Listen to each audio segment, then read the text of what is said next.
नमस्कार मित्रों, आज हम एक ऐसे विषय पर चर्चा करेंगे जो हमारे धर्म, संस्कृति और परंपरा की जड़ों से जुड़ा हुआ है। क्या आपने कभी सोचा है कि वैदिक धर्म कैसे सनातन धर्म बना और फिर हिंदू धर्म के रूप में जाना जाने लगा? यह यात्रा सिर्फ एक धार्मिक नहीं, बल्कि भारत की सभ्यता और संस्कृति की भी होने वाली है। क्या आप जानते हैं कि जिस धर्म को हम आज हिंदू धर्म कहते हैं, वह हजारों वर्ष की आध्यात्मिक यात्रा का परिणाम है? कैसे सनातन धर्म ने वैदिक धर्म का रूप लिया और फिर हिंदू धर्म बना। आइए इस अद्भुत इतिहास को समझते हैं। वीडियो को पूरा देखें, क्योंकि आज आप अपनी संस्कृति और इतिहास को और गहराई से जानने वाले हैं। स्टार्ट करते हैं वीडियो यहाँ पे सनातन ऑन यूट्यूब। इस चैनल पे आप सबका स्वागत है। हमारी सभ्यता की जड़ें बहुत प्राचीन हैं। जब हम इतिहास को देखते हैं तो हमें विभिन्न युगों का अध्ययन मिलता है, जैसे कि पत्थर युग, स्टोन एज, कांस्य युग, ब्रॉन्ज एज, लोहा युग, आयरन एज आदि। इनमें ही से एक प्रमुख युग था जब सिंधु घाटी सभ्यता प्रचलित थी, इंडस वैली सिविलाइजेशन। आप सबने सुना होगा, इतिहास में, हिस्ट्री में तो पढ़ा ही होगा, जो आज के पाकिस्तान और उत्तर भारत के कुछ हिस्सों में फैली हुई थी। यही सभ्यता वैदिक काल का आधार बनी और आगे चलकर इसे हिंदू धर्म के रूप में पहचाना जाने लगा। सबसे पहले मैं यहाँ पे भाषा के बारे में प्रचार करना चाहूँगा। हमारी जो भाषा है प्रमुख, वो संस्कृत भाषा है। शायद कहीं ना कहीं युगों से यही संस्कृत भाषा पहले से चली आ रही होगी। अब इस भाषा के टॉपिक को मैं लास्ट में आपको बताऊंगा कि कैसे संस्कृत हमारी भाषा बनी और कहाँ से आई होंगी। ये मेरी थ्योरी के हिसाब से होगा। तो फिलहाल ये भाषा के टॉपिक को साइड में रखते हुए स्टार्टिंग करते हैं वैदिक धर्म के। फिलहाल हमारे टॉपिक पे आते हैं। ये कहानी शुरू होती है जब मनुष्य सभ्यता की शुरुआत कर रहा था। वैदिक काल 1500 से लेकर 500 बीसी तक का ये वो समय था जब ब्रह्मांड के गूढ़ रहस्यों को समझने के लिए वेदों की रचना हुई।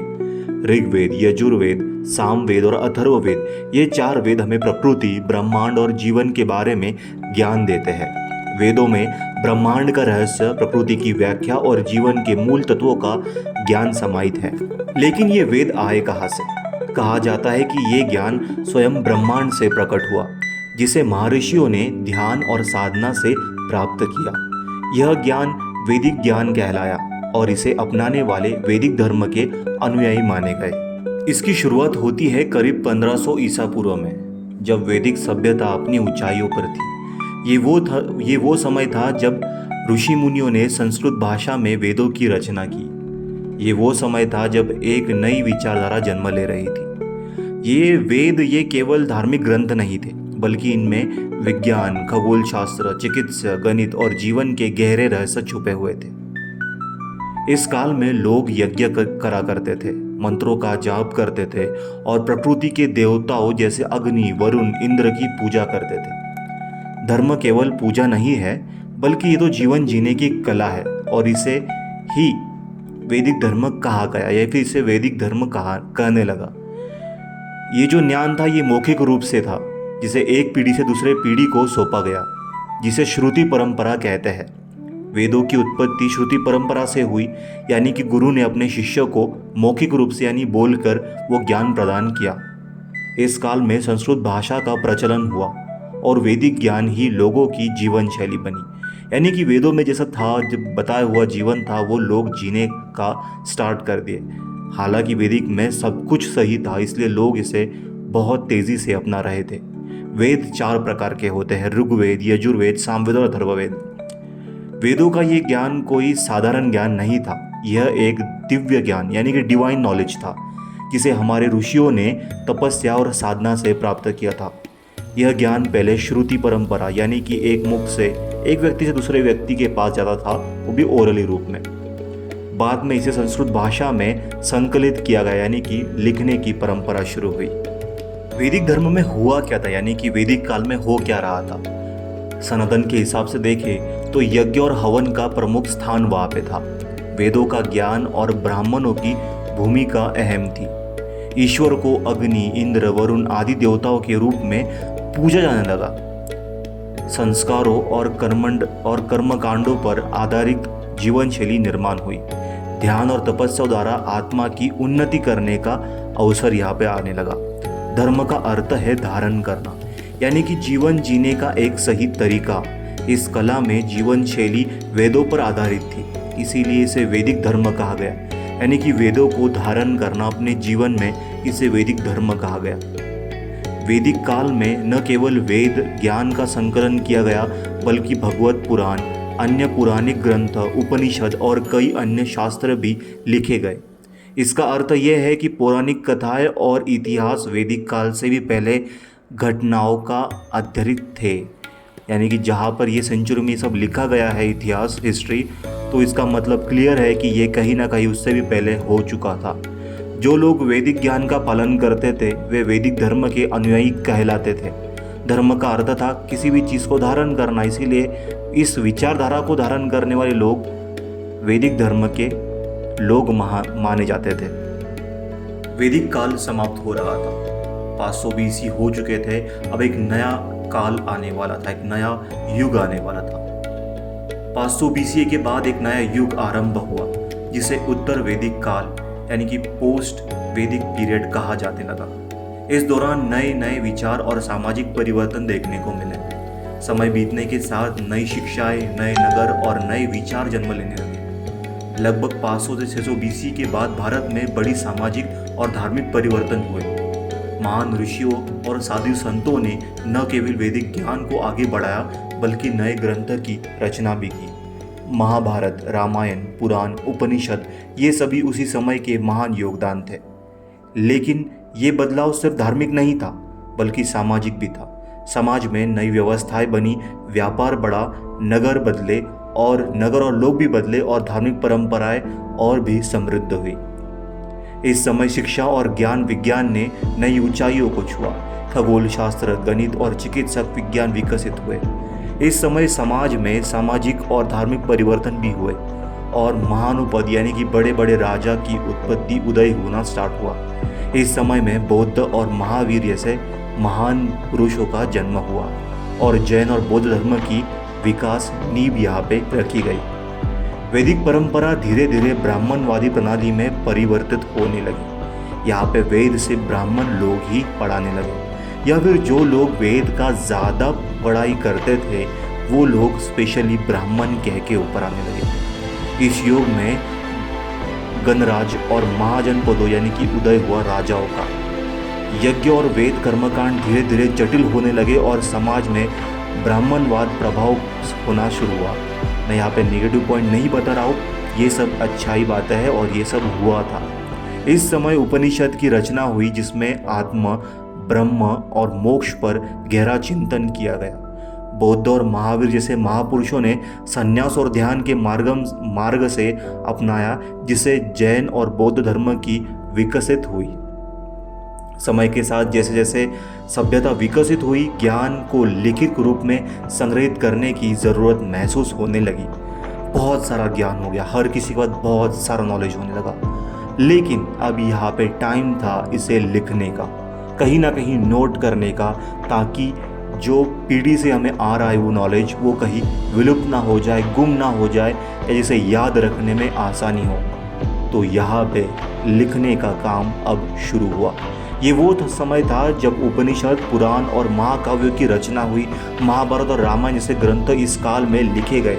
ये वही दौरा था जब वैदिक धर्म अपनाने विस्तार में आया।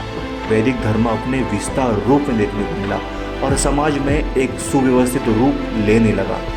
आर्यों की संस्कृति गंगा के मैदान तक फैलने लगी। जो सभ्यता इस मानती थी वो सब अभी गंगा को तक फैलने लगी थी। पूरे नॉर्थ इंडिया में इसका प्रचलन हो रहा था। लोह उपकरण का उपयोग बढ़ गया, आयरन का यूज़ यहाँ पे बढ़ने लगा। राजा, महाराजा सब लोग बड़े बड़े मंदिर, राजवाड़े, सिंहासन, किले बांधना यहाँ पे शुरू कर दिए, जिसे कृषि ने बढ़ावा मिला। कृषि उत्पादन यहाँ पे मिला और स्थिति बहुत विकसित होने लगी। समाज में जटिल सामाजिक विभाजन की प्रक्रिया शुरू हो गई, जिससे विभिन्न सामाजिक वर्ग, वर्ण व्यवस्था खड़ी हो गई। ब्राह्मण, क्षत्रिय, वैश्य, शूद्र ये सब यहाँ पे स्टैंड होने लगे, क्योंकि यहाँ पे अभी मैनेजमेंट की ज़रूरत पड़ रही थी। कुरु राज्य यहीं से स्टार्ट हुआ। पोस्ट पीरियोडिक पीरियड की अगर बात करें, वैदिक पीरियोडिक की बात करें, तो इसमें बहुत सारे महत्वपूर्ण परिवर्तन देखने को हमें मिले, क्योंकि ये वैदिक पीरियड के बाद की स्टार्टिंग हो रही थी।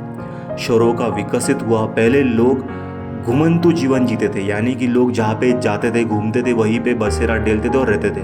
लेकिन अब वे स्थायी बस्तियाँ में रहने लगे, यहाँ पे बस्तियाँ बनने लगी।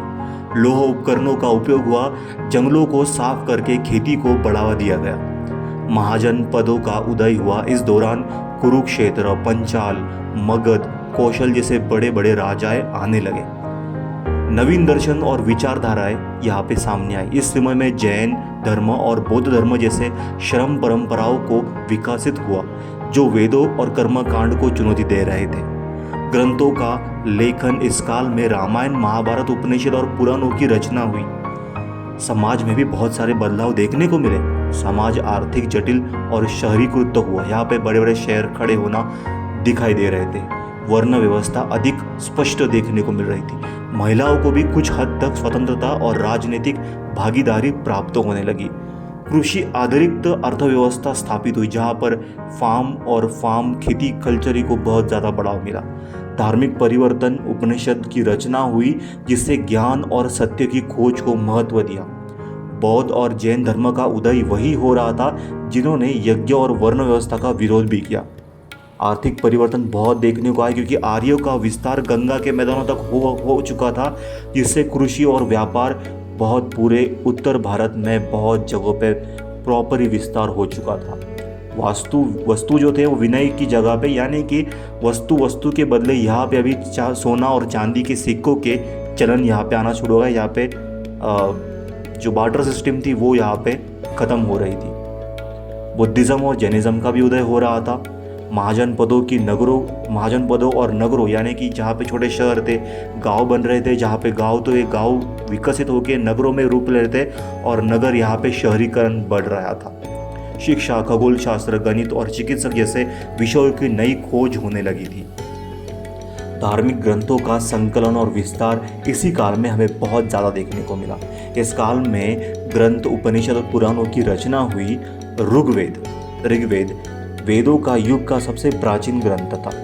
यज्ञों की व्याख्या और अनुष्ठान के संबंधित ग्रंथ बहुत सारे सामने आए। उपनिषद ज्ञान, आत्मा और ब्रह्मांड के रहस्य को समझाने वाले ग्रंथ बने। पुराणों में महाभारत, रामायण और अन्य ऐतिहासिक ग्रंथों की रचना यहाँ पे स्पष्ट रूप से सामने देखने को मिली। और ये सब होते होते यहाँ पर वैदिक धर्म या फिर वैदिक जो काल था, वैदिक पीरियड था, वो इस तरीके से आगे बढ़ना शुरू हो चुका था। ये काल था लगभग 5, 6, 7 सेंचुरी का पीढ़ी का। यहाँ पे वैदिक धर्म के बारे में तो हमने बात कर ली, लेकिन अगर हमारा धर्म सनातन था, वैदिक था, तो इसे हिंदू धर्म क्यों कहा जाने लगा? इसका नाम हिंदू धर्म कैसे पड़ा? इसका उत्तर है, प्राचीन काल में लोग सिंधु नदी के आसपास बसते हुए थे, और इस नदी को वैदिक ग्रंथों में सिंधु कहा गया है, सिंधु नदी कहा गया है। जब फारसी और अरबी व्यापारी भारत में आए तो उन्होंने सिंधु का उच्चारण हिंदू के रूप में किया। वैसे ही इसका उत्तर हमें सिंधु नदी के किनारे बसे लोगों के इतिहास में भी मिलता है। विदेशी आक्रमणकारियों ने जब सिंधु नदी को देखा तो उन्होंने इसे इंदु या हिंदू कहना शुरू कर दिया। इंदु नदी, INDH, इंदु नदी। धीरे धीरे इस भूमि पर रहने वाले लोगों को हिंदू कहकर जाने लगा, इंदु या फिर हिंदू, और उनका धर्म इंदु धर्म या हिंदू धर्म बन गया। लेकिन असल में ये वह सनातन धर्म था जो सदियों से चला आ रहा था। जब फारसी और अरबी आक्रमणकारियों ने भारत में प्रवेश किया तो वे स को ह उच्चारित करते थे, इसीलिए सिंधु के लोगों को बन गए हिंदू के लोग, और उनका धर्म कहलाया हिंदू धर्म। सिंधु नदी के आसपास रहने वाले लोगों को फारसी लोग हिंदू कहते थे, ये हिंदू है। मूल रूप से सिंधु शब्द का उच्चारण हिंदू किया गया, और धीरे धीरे यह संपूर्ण भारतीय उपमहाद्वीप के निवासियों के लिए प्रमुख होने लगा। इस प्रकार हिंदू धर्म शब्द का जन्म हुआ, और धीरे धीरे इस महान सनातन धर्म को हिंदू धर्म कहा जाने लगा। बाहरी आक्रमणकारियों और उनके बाकी पहचानों में 13वीं शताब्दी में जब विदेशी आक्रमणकारियों ने भारत पर आक्रमण करना शुरू किया तो उन्होंने यहाँ की संस्कृति और धर्म को समझने का प्रयास किया। उन्होंने देखा कि ये लोग वेद, पुराण और उपनिषद का पालन करते हैं, और उन्हें हिंदू कहना शुरू कर दिया। अगर देखा जाए तो सिंधु नदी को हिंदू कहा गया, और जहाँ पे हिंदू है, जहाँ पे हिंदू के लोग जो वो स्थान है, हिंदू लोगों का स्थान है, इसलिए इसे हिंदुस्तान कहने लगा। और जिस स्थान में हिंदू लोग रहते हैं उस धर्म को हिंदू धर्म कहने लगा। सिंधु नदी के किनारे बसे वाले लोगों को बाहरी आक्रमणकारियों ने इंदस कहते लगे। इंदस है फिर हिंदू, लेकिन सिंधु नदी का वास्तविक नाम संस्कृत में तो सिंधु ही था। सिंधु नदी हुई इंदु नदी, इंदु नदी हुई इंदस नदी, इंदस नदी के लोग हुए हिंदू, हिंद से हुए हिंदू। इस प्रकार सिंधु घाटी के लोग जो वैदिक धर्म का पालन करते थे उन्हें इंदस धर्म का अनुयायी कहने लगा। कालांतर में इंदस शब्द हटाकर हिंदू बना और फिर धर्म जोड़कर हिंदू धर्म अस्तित्व में आया। हिंदू धर्म इस प्रकार सामने आया। चलो अभी बहुत बातें कर ली हिंदू धर्म के बारे में, वैदिक धर्म के बारे में। सबसे बड़ा प्रश्न आता ही है कि सनातन क्या है। फिर इसमें तो हिंदू धर्म आया, वैदिक धर्म है, सनातन का तो कोई उल्लेख ही नहीं है। तो फिर सनातन ये वर्ड आया कहाँ से, सनातन धर्म ये आया कहाँ से? इसका उत्तर यही है, इसी सब पहलू में है। सनातन का अर्थ है अनादि और अनंत। हमारे धर्म का कोई निश्चित आरंभ या अंत नहीं है।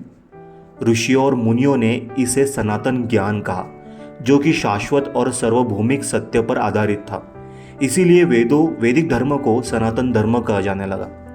सनातन धर्म में वेदों का ज्ञान, योग और अध्यात्म, कर्म, भक्ति, ज्ञान और मोक्ष की, विभिन्न देवी देवताओं की उपासना, प्रकृति और ब्रह्मांड की पूजा, इन सभी तत्वों को समाहित किया गया है।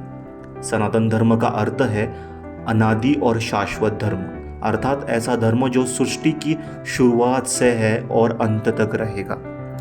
ऋषि और मुनियों ने इस ज्ञान को लिखित रूप में संग्रहित किया, जिससे उपनिषद, पुराण, ग्रंथ और शास्त्रों की रचना हुई। सनातन धर्म केवल एक मत नहीं बल्कि जीवन जीने की एक शैली है, अ वे ऑफ लिविंग है। ये किसी एक पुस्तक, व्यक्ति या काल से संबंधित नहीं है। एक व्यक्ति ने या किसी एक पुस्तक के माध्यम पे या एक समय में ये नहीं बना। ये बहुत डीप एनालिसिस है। ये स्वयं एक AI, ये मैं बोलता हूँ आपको। जैसे जैसे समय बीतता गया वैदिक धर्म केवल यज्ञों तक सीमित नहीं रहा। इसमें ध्यान, साधना और आत्मा की खोज को भी स्थान मिला। यही कारण है कि इसे सनातन धर्म कहा जाने लगा, यानी कि वो धर्म जो अनादि है और सदा से है और सदा रहेगा।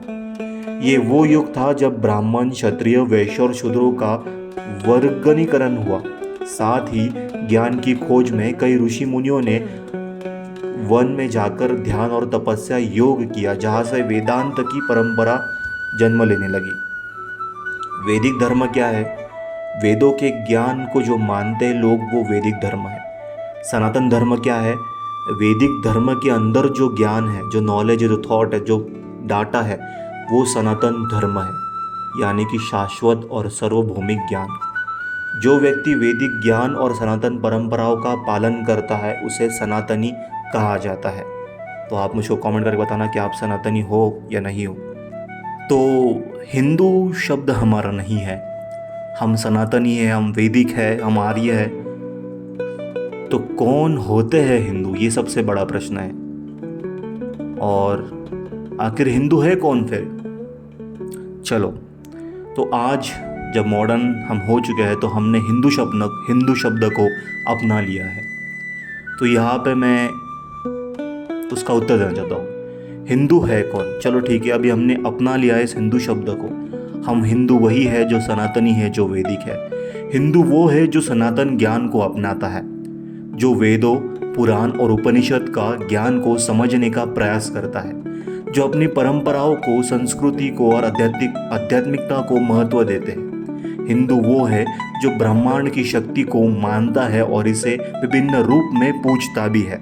हिंदू वो है जो वेद, पुराण, उपनिषद, रामायण, महाभारत जैसे ग्रंथों में आस्था रखता है, देवी देवताओं की पूजा करता है, सनातन ज्ञान को अपने जीवन में अपनाते हैं, आध्यात्मिकता, योग, मंत्र, तंत्र, ज्योतिष, गणित, विज्ञान और कर्म को महत्व देते हैं। जहाँ ऐसे लाखों हिंदू रहते हैं उस भूमि को हिंदुस्तान कहा जाता है। आज हिंदू धर्म सिर्फ एक धर्म नहीं बल्कि ये जीवन जीने की एक जीवन शैली है। ये धर्म केवल पूजा पद्धति तक सीमित नहीं है, बल्कि इसमें योग, ध्यान, दर्शन, विज्ञान, खगोल शास्त्र, गणित और संपूर्ण जीवन जीने की कला समाहित है। इसीलिए जो भी सनातन ज्ञान का पालन करता है वह हिंदू कहलाता है, और जिस भूमि पर ये परंपरा जीवित रहती है उसे हिंदुस्तान कहा गया। ये वो परंपरा है जो हमें योग, ध्यान, वेदांत, भक्ति, कर्म और ज्ञान के मार्ग दिखाती है। ये धर्म हमें सिखाता है कि ईश्वर केवल मंदिर में नहीं बल्कि हर जगह है, हमारी आत्मा में, प्रकृति में और इस पूरे ब्रह्मांड में। हिंदू कौन है? अब प्रश्न उठता है कि हिंदू फिर से है कौन? हिंदू वो है जो सनातन ज्ञान को मानता है, जो वैदिक और परंपराओं ग्रंथों को विश्वास रखता है, जो देवी देवताओं की पूजा करता है, जो योग, ध्यान, कर्म और मोक्ष के मार्ग का अनुसरण करता है, जो अपनी संस्कृति, परंपराओं को, त्योहारों को मनाता है, जो इस धार्मिक और सांस्कृतिक विरासत को आगे बढ़ाता है। इसीलिए हमारे देश को हिंदुस्तान कहा जाता है। जो भारत में रहता है वो हिंदू है, वो हिंदुस्तानी है। जो सनातन ज्ञान का पालन करता है वो हिंदू है। जो अनेक देवताओं को विश्वास रखता है वो हिंदू है। जो ब्रह्मांड और उसकी रचनाओं को पूजता है वो हिंदू है। जो आध्यात्मिक त्योहार, तंत्र, मंत्र, विद्या, ज्योतिष, गणित, भूगोल, विज्ञान, इतिहास, कला, वाणिज्य और दिव्य ज्ञान को अपनाता है वो हिंदू है। जहाँ बहुत सारे हिंदू एक साथ रहते हैं उस भूमि को हिंदुस्तान कहा जाता है। ये है हिंदू का अर्थ, सनातन का अर्थ और वैदिक धर्म का अर्थ। तो ये मेरा छोटा सा प्रयास था, ये मेरी स्टडी थी। इस प्रकार वैदिक धर्म, सनातन धर्म और हिंदू धर्म की ये यात्रा केवल एक धार्मिक परिवर्तन नहीं बल्कि एक सभ्यता की निरंतरता की कहानी है। ये धर्म अनंत है और इसे मानने वाले हर व्यक्ति के हृदय में जीवित रहेगा और रहता है। तो क्या आपने सनातन धर्म के इस गौरवशाली इतिहास को आप पहले जानते थे? अगर हाँ तो इस वीडियो को लाइक करें और अपने विचार कमेंट में बताएं। अगर नहीं जानते थे तो फिर भी कमेंट में बताएं और अपने विचार मानिए। प्रश्न है, क्या आप लोगों को लगता है कि हिंदू धर्म ये बेहतर शब्द है या सनातन धर्म सबसे बेहतर शब्द है? अपनी राय मुझे कमेंट में ज़रूर बताइए। अगर आपको ये वीडियो ज्ञानवर्धक लगी हो या फिर इन्फॉर्मेटिव लगी हो तो इसे लाइक करें, अपने दोस्तों के साथ शेयर करें और चैनल को सब्सक्राइब करना न भूलें। हमें बताएं कि अगला वीडियो किस विषय पर चाहिए। मिलते हैं अगले वीडियो में। अगर आपको हमारी ये ऐतिहासिक यात्रा पसंद आई हो तो इसे अधिक से अधिक लोगों तक पहुंचाइए ताकि हर कोई अपनी जड़ों को समझ सके।